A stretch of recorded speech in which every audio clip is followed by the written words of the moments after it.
من شرور أنفسنا ومن سيئات أعمالنا من يهده الله فلا مضل له ومن يضلله فلا هادي له ونشهد أن لا إله إلا الله وحده لا شريك له ونشهد أن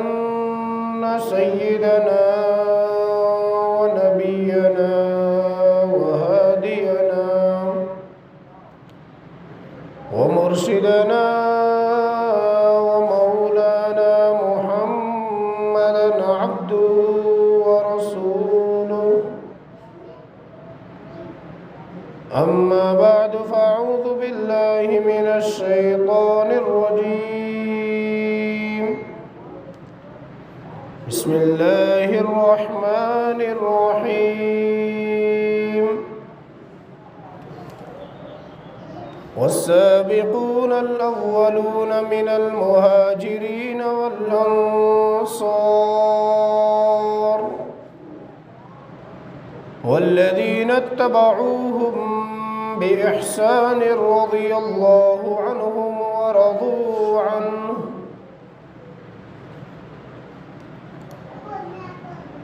وقال النبي صلى الله عليه وسلم لكل نبي رفيق ورفيقي في الجنة عثمان آمنت بالله صدق الله مولانا العلي العظيم وبلغنا رسوله النبي الأمي الكريم ونحن على ذلك لمن الشاهدين والشاكرين والحمد لله رب العالمين. سبھی حضرات درود شریف پڑھ لیں. اللہم صل علی محمد وعلی آل محمد كما صليت على إبراهيم وعلى آل إبراهيم إنك حميد مجيد. اللهم بارك على محمد وعلى آل محمد كما باركت على إبراهيم وعلى آل إبراهيم إنك حميد مجيد.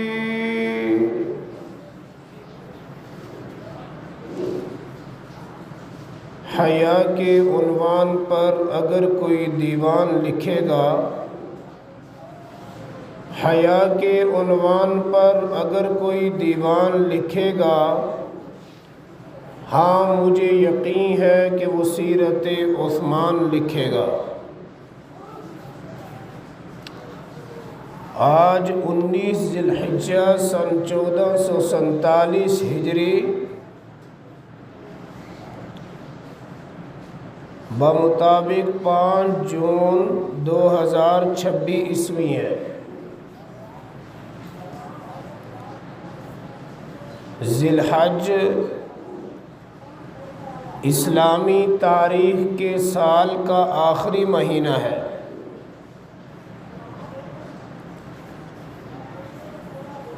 اسلامی تاریخ کو اگر آپ اٹھا کر پڑھیں گے تو اس کی شروعات بھی قربانیوں سے ہے اور اس کا اختتام بھی قربانیوں پر ہے. اسلام کی اشاعت کے لیے، اسلام کے دفاع اور تحفظ کے لیے جتنی اس گلشن کو قربانیاں لگتی ہیں یہ اتنا ہی پھلتا اور پھولتا جاتا ہے. ہمارے ہاں شہادت سعادت ہے. شہادت پر غم نہیں، خوشیاں منائی جاتی ہیں. اور جس طرح زمین میں بیج کو ڈال دیا جاتا ہے تو وہ بیج صرف ایک دانہ جاتا ہے، لیکن جب باہر آتا ہے تو کئی دانے لے کر آتا ہے۔ اسلامی تاریخ میں جب کوئی ایک شہید ہوتا ہے ہم سمجھتے ہیں کہ اب مشکل ہو گئی، لیکن وہ ایک شہید کئی اور لوگوں کے دلوں میں وہ جذبہ ایمانی بیدار کر جاتا ہے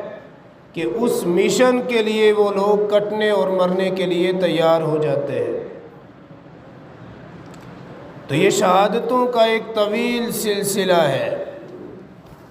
تاریخ کے نوجوان کو معلوم ہونا چاہیے کہ 18 ذی الحج کو داماد پیغمبر، صرف داماد نہیں، دوہرے داماد پیغمبر حضرت سیدنا عثمان بن عفان رضی اللہ تعالی عنہ کا یوم شہادت ہے۔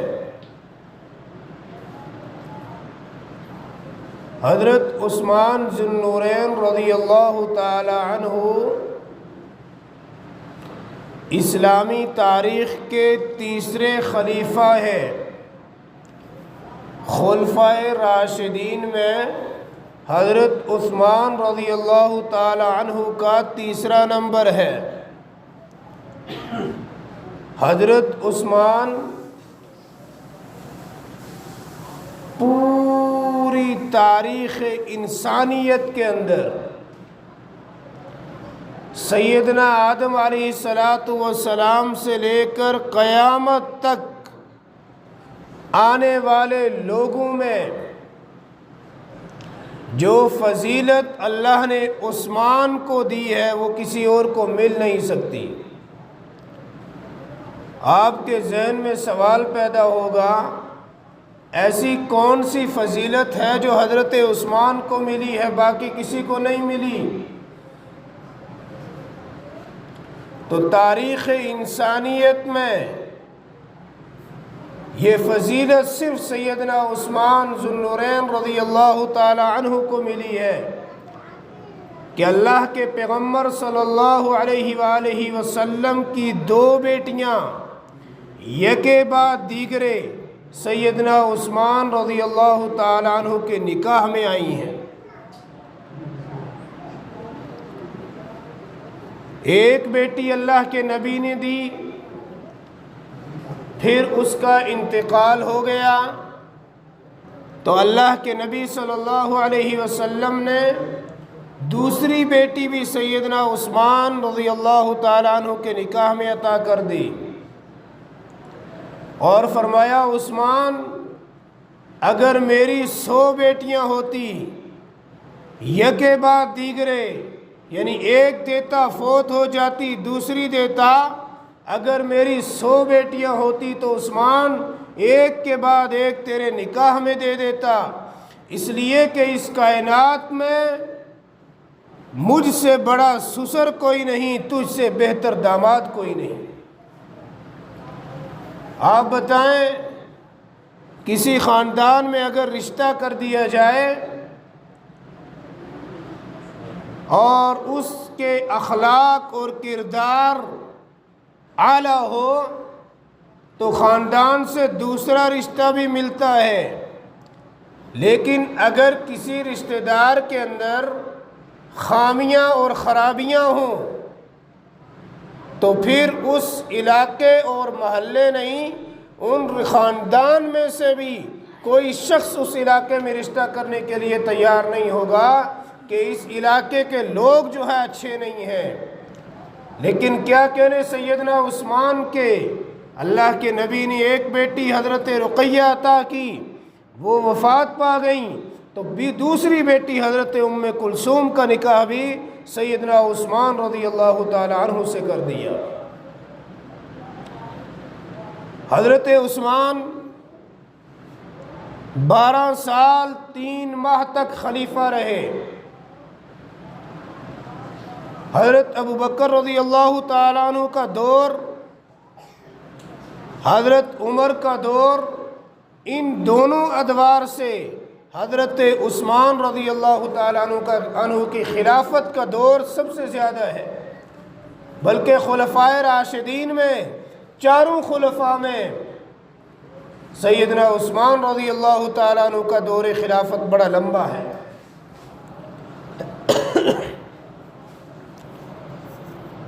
حضرت عثمان رضی اللہ تعالیٰ عنہ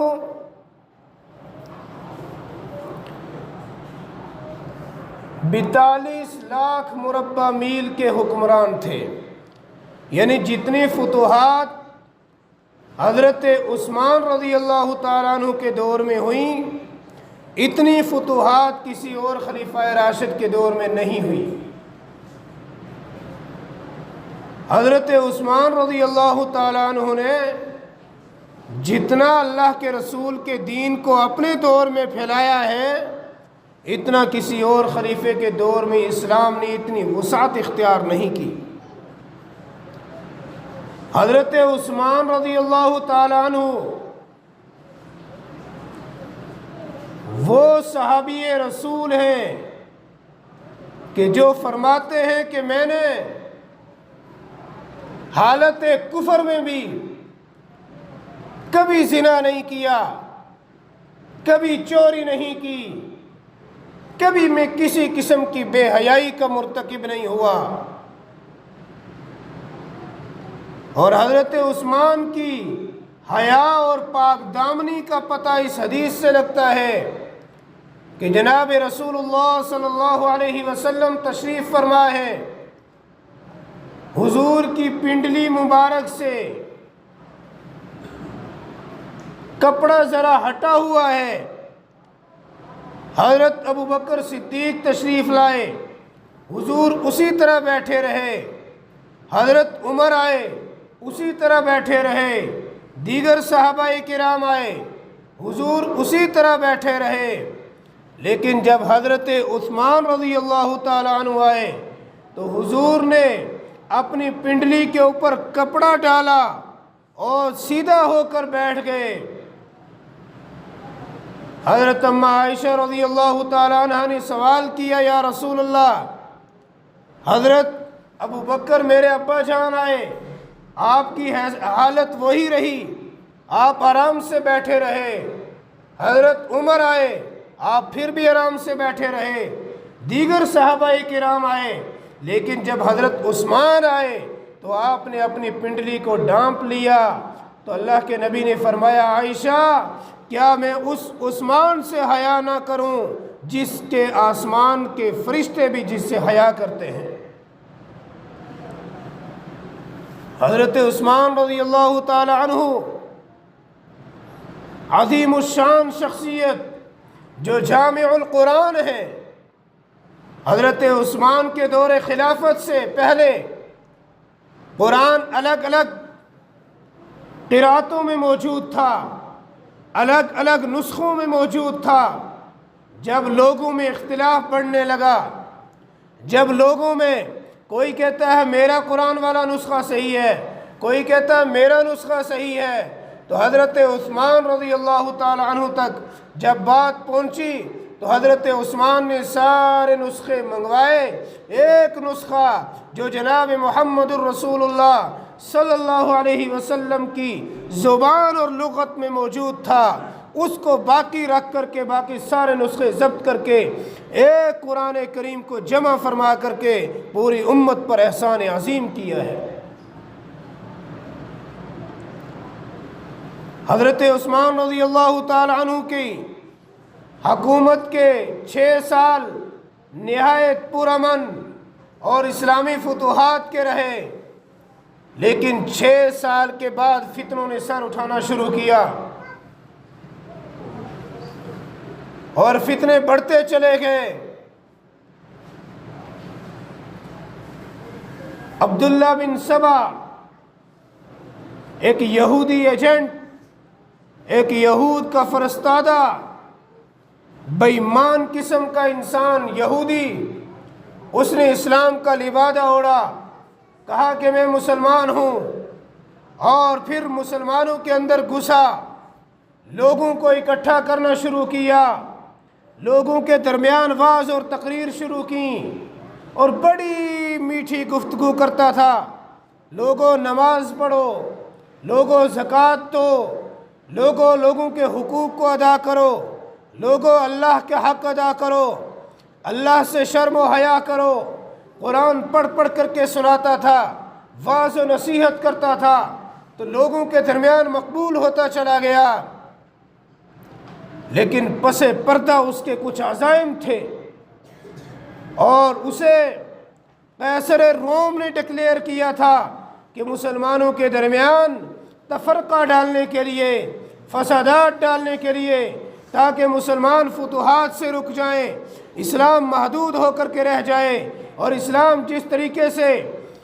عرب سے نکل کر عجم میں آیا، مصر میں آیا، ایران میں آیا، شام میں آیا، لبنان میں آیا، عراق میں اور دیگر ریاستوں کے اندر اسلام بڑھ رہا تھا، اسلام کو روکنے کے لیے قیصر روم نے ایک بہت بڑی رقم اس عبداللہ بن سبا کو دی، اور اس یہودی نے آ کر مسلمانوں کے درمیان گھس گیا، اور ایسا گھسا کہ بڑے بڑے صحابہ کرام بھی اس کی باتوں میں آنے لگے کہ یار کتنی اچھی واعظ و نصیحت کرتا ہے، لوگ جلسے کرنے لگے، اس کو بلانے لگے۔ لیکن اس خبیث ترین انسان نے آہستہ آہستہ مسلمانوں کے دلوں میں جگہ بنائی، مسلمانوں کو اکٹھا کیا، مسلمانوں کے گروپ بنائے، اور پھر اس نے اپنی تقریروں کے اندر ایک اور جملے کا اضافہ کیا اور کہنے لگا کہ باقی تو سب ٹھیک ہے، لیکن امانتوں کا خیال نہیں رکھا جا رہا، امانتوں میں بڑی خیانتیں ہو رہی ہیں، امانتوں کو لوگ پرواہ نہیں کرتے۔ اب لوگوں نے سوچا واقعہ پہ امانتوں کی پرواہ کرنی چاہیے، ایک دوسرے کی امانت کا خیال رکھنا چاہیے، لیکن اس کا مسئلہ یہ نہیں تھا۔ ہر جگہ ہر تقریر میں امانت امانت امانت۔ تو ایک مرتبہ حضرت عثمان رضی اللہ تعالی عنہ کو جب پتہ لگا، بڑے بڑے اجلہ صحابہ کرام کو پتہ لگا کہ یہ انسان امانت بھائی کون سی امانت، اس سے پوچھیں تو صحیح، تو اس کے پیچھے حضرت عثمان رضی اللہ تعالیٰ عنہ کے کچھ لوگ گئے، اور ان لوگوں نے انہی کا بن کر کے سوال کیا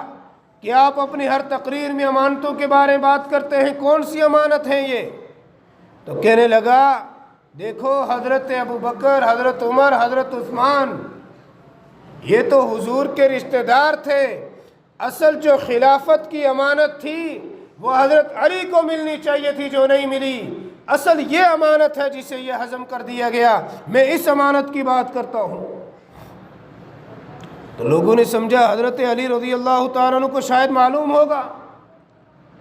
تو جب حضرت علی رضی اللہ تعالیٰ عنہ سے معلوم کیا تو حضرت علی رضی اللہ تعالیٰ عنہ نے فرمایا مجھے تو اس کے بارے میں کوئی علم نہیں، میں تو موجود تھا جب اللہ کے نبی صلی اللہ علیہ وسلم نے مصلی حضرت ابوبکر صدیق کے حوالے کیا، تو میں نے تو کوئی اعتراض نہیں کیا۔ چنانچہ اس عبداللہ ابن سبا نے جب حضرت عثمان کے سامنے پیش کیا تو اس نے کہا کہ آپ نے کچھ نئی باتیں شروع کر دی ہیں، کچھ دین میں تعویلیں شروع کر دی ہیں، بھئی بتا کیا تعویل ہوئی دین کے اندر؟ کہا کہ قرآن 7 قراتوں میں تھا، آپ نے صرف 1 قرات میں جمع کر دیا، وہ 7 قراتیں ختم کر دیں، یہ تو آپ نے دین کو مٹا دیا۔ تو حضرت عثمان رضی اللہ تعالیٰ عنہ نے فرمایا کہ قرآن کو میں نے صرف اس قرات کے اندر جمع کیا جو جناب رسول اللہ صلی اللہ علیہ وسلم کی قرات تھی، اگر مختلف قراتیں رائج ہو جاتی تو لوگوں میں اختلاف بڑھ جاتا، یہاں وہ صحابہ موجود ہیں جو خود نبی اکرم صلی اللہ علیہ وسلم کے دور کے ہیں، ان سے پوچھو۔ تو حضرات صحابہ اکرام فرمانے لگے ہمیں تو اس کے اندر کوئی برائی نظر نہیں آتی، تو چونکہ اس کا دماغ ہی شیطانی تھا تو شیطانی قسم کے سوال کیے، 10 سوال کیے حضرت عثمان سے، لیکن کسی ایک سوال میں بھی وہ کامیاب نہ ہو سکا۔ اس کے بعد اسے ملک بدر کیا، وہ کوفہ چلا گیا، جب یہ عبداللہ ابن سبا یہودی جو مسلمان بن کر کے مسلمانوں کے درمیان گھوم رہا تھا، جب کوفہ گیا تو اس نے مختلف قسم کے لوگ، ان کے دل میں اہل بیت کی محبت کا لبادہ اوڑھ کر کے ہم حضرت علی کے جو ہے شیعہ ہیں، حضرت علی کی خلافت کے پہرے دار ہیں، ہم اہل بیت سے محبت کرنے والے ہیں، اس قسم کی تقریریں کی اور لوگ اہل بیت کی محبت میں اس کے پیچھے لگے اور اس نے گروپ بنا کر کے مختلف قسم سے بہت سارے جو ہے اپنے اندرونی فوج تیار کی، اور جب ذوالحج کا مہینہ آیا، جب لوگ حج پر چلے گئے تو کچھ گنے چنے صحابہ کرام 10 12 13 مدینہ میں بچے، باقی سب حج پر روانہ ہو گئے۔ تو اس شخص نے حج پر جانے سے پہلے اپنی فوج کو مدینہ کے دور دور 50 کلومیٹر 100 کلومیٹر گاؤں میں ٹھہرایا، لیکن جب پتہ لگا کہ لوگ حج پر نکل چکے ہیں، تو اس زمانے میں گاڑیوں کا سفر تو نہیں ہوتا تھا، اونٹوں پر، گھوڑوں پر، اور کئی کئی میل دور جانا پڑتا تھا، نہ کوئی رابطے کا کوئی ذریعہ ہوتا تھا۔ جب یہ صحابہ کرام مدینہ سے حج کے لیے نکلے ہیں تو اس خبیث نے اپنے فوجوں کو مدینہ کے اندر داخل کیا، حضرت عثمان رضی اللہ تعالی عنہ کے گھر کا گھیراؤ کیا، حضرت عثمان رضی اللہ تعالی عنہ کو 40 دن تک حضرت عثمان پر کھانا اور پانی بند رکھا ان ظالموں نے، ان بلوائیوں نے۔ جو شخص حضرت عثمان کے لیے کھانا لے کر جاتا اس کو مارتے، اگر کوئی پانی لے کر جاتا تو مشکیزہ پانی کا توڑ دیتے۔ حضرت عثمان رضی اللہ تعالیٰ عنہ کے پاس سیدنا علی المرتضیٰ رضی اللہ تعالیٰ عنہ کے کہا، امیر المومنین آپ حکم کریں، ہم ان بلوائیوں کو تہہ تیگ کر دیں گے، ہم انہیں ختم کر دیں گے۔ حضرت عثمان نے فرمایا، علی میں محمد الرسول اللہ کے امن والے شہر کو، شہر مدینہ میں خون بہانا نہیں چاہتا کہ مدینہ کی مقدس زمین ہو اور میری ذات کے لیے مدینہ میں خون بہے۔ حضرت عثمان نے اجازت نہیں دی۔ حضرت علی پھر گئے، کہا امیر المومنین صرف آپ حکم کر دیں، ہم انہیں جو ہے یہاں سے کھدیڑ کے رکھ دیں گے، یہاں محمد الرسول اللہ کے شہر کے امن کا مسئلہ بن گیا ہے۔ حضرت عثمان نے فرمایا، امن تو تب خراب ہوگا نا جب میں جنگ کروں، میرا مدینہ کی زمین پر جنگ کرنے کا کوئی ارادہ نہیں ہے۔ تو ان بلوائیوں نے حضرت عثمان رضی اللہ تعالی عنہ پر پانی بند کیا، کھانا بند کیا، اور 40 دن تک کھانا اور پانی بند رکھنے کے بعد حضرت عثمان رضی اللہ تعالی عنہ کے حجرے میں گھسے۔ حضرت عثمان کی بیوی نائلہ، انہوں نے روکنے کی کوشش کی، لیکن ایک عورت کیا روک سکتی تھی؟ ان ظالموں نے حضرت عثمان کے منہ پر تھوکا، حضرت عثمان کو جو ہے زمین پر لتاڑا، اور حضرت عثمان رضی اللہ تعالیٰ عنہ کی گردن پر حضرت نائلہ نے ہاتھ رکھا تو حضرت نائلہ کی 3 انگلیاں کٹ گئیں، اور اس عبداللہ ابن سبا یہودی نے حضرت عثمان رضی اللہ تعالیٰ عنہ کو شہید کیا۔ یہ شہادتوں کی داستان ہے۔ جب حضرت علی رضی اللہ تعالیٰ عنہ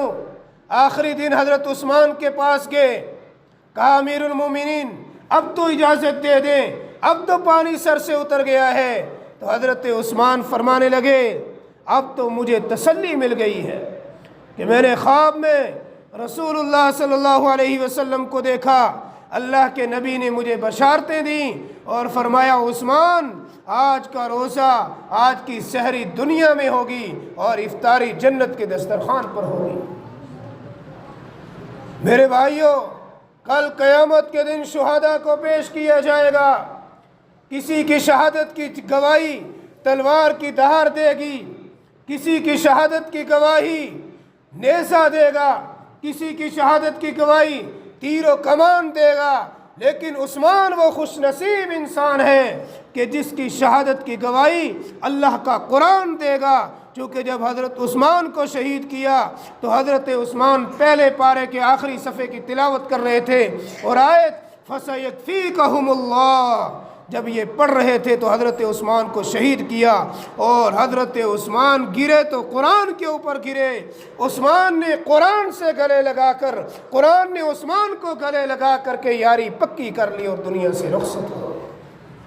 یہ تاریخ اسلام کے وہ شہزادے ہیں، یہ اسلام کے وہ ہیرو ہیں جن کے ذریعے سے آج میں اور آپ لا الہ الا اللہ محمد الرسول اللہ پڑھنے والے بنے ہیں۔ تو تاریخ کے طالب علم کو پتہ ہونا چاہیے کہ حضرت عثمان رضی اللہ تعالیٰ عنہ کی شخصیت کتنی انمول شخصیت ہے، اور حضرت عثمان کتنا عظیم الشان صحابی رسول ہے اور کتنی فضیلتیں حاصل ہیں۔ یہ تو ایک لمبا عنوان ہے، میں نے تو صرف کچھ مختصر سی باتیں آپ کے سامنے عرض کی ہیں۔ لہٰذا جہاں ہم دنیاوی چیزوں پر سرچ کرتے ہیں، دنیاوی چیزوں کو پڑھتے ہیں، دنیاوی لوگوں کے بارے میں، پولیٹیکل کے بارے میں، ہر چیز کے بارے میں سرچ رکھتے ہیں، تو کم از کم ہمیں اسلام کے ان جرنیلوں کو اور اسلامی تاریخ کے ان ہیروں کو بھولنا نہیں چاہیے، ان کو بھی پڑھنا چاہیے اور ان کی طرح اپنی زندگی کو ڈالنا چاہیے۔ کامیابی اسی کے اندر ہے۔ اللہ کے نبی نے فرمایا اصحابی کالنجوم بأیہم اقتدیتم اہتدیتم، کہ میرے صحابہ ستاروں کی طرح ہیں، جس کی بھی اقتدا کرو گے راستہ پا جاؤ گے۔ اللہ مجھے اور آپ کو کہنے سننے زیادہ عمل کی توفیق عطا فرمائے۔ اقول قولی ھذا واستغفر اللہ لی ولکم اجمعین فاستغفروہ انہ هو الغفور الرحیم۔ اللہ اکبر اللہ